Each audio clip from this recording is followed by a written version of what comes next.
Bonjour, bienvenue sur Livre et Moi. Certains livres restent gravés dans notre mémoire et notre sensibilité. Il semble que celui d'aujourd'hui fasse partie de cela. A tout de suite pour une rencontre avec l'auteur. Philippe Claudel, que voilà, est connu dans le monde entier. Il est membre de l'Académie Goncourt. Ses livres, Les âmes grises, le rapport Brodeck, ont connu de nombreux prix.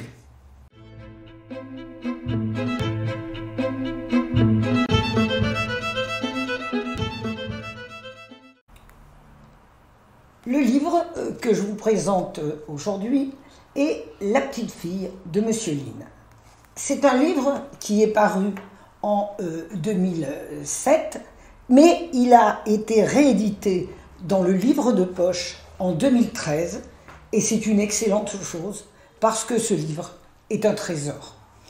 Je vais vous donner le numéro du livre de poche sous lequel il a été réédité, 30 831. Je pense que c'est important de l'avoir dans sa bibliothèque. La petite fille de Monsieur Lynn est d'abord l'histoire d'une fracture.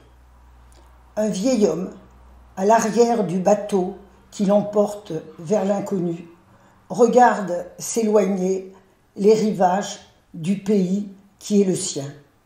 Il a tout perdu, famille, biens,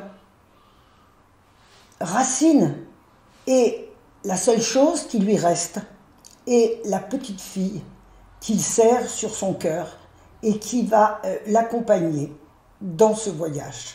Dans cet exil tragique où solitude, souffrance, incompréhension pourraient porter le vieillard à renoncer à vivre, ce bébé, sauvé pas de miracle de la guerre, va être sa bouée de sauvetage, son lien avec le pays, sa projection pour l'avenir.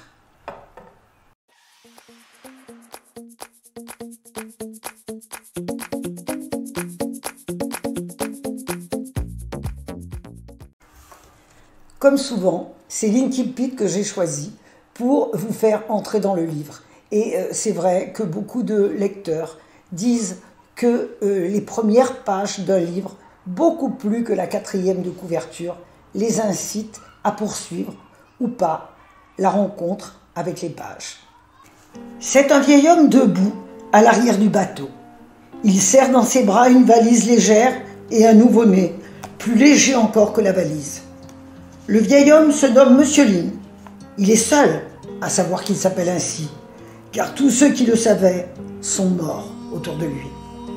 Debout, à la poupe du bateau, il voit s'éloigner son pays, celui de ses ancêtres et de ses morts, tandis que dans ses bras, l'enfant dort.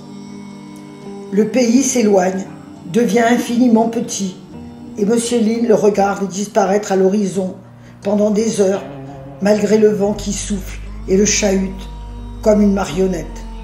Le voyage dure longtemps, des jours, et tout ce temps, le vieil homme le passe à l'arrière du bateau, les yeux dans le sillage blanc qui finirent par s'unir au ciel, à fouiller le lointain, ou encore à chercher les rivages anéantis. Quand on veut le faire entrer dans sa cabine, il se laisse guider sans rien dire, mais on le retrouve plus tard sur le pont arrière, une main tenant le bastingage, l'autre serrant l'enfant, la petite valise de cuir bouilli posée à ses pieds.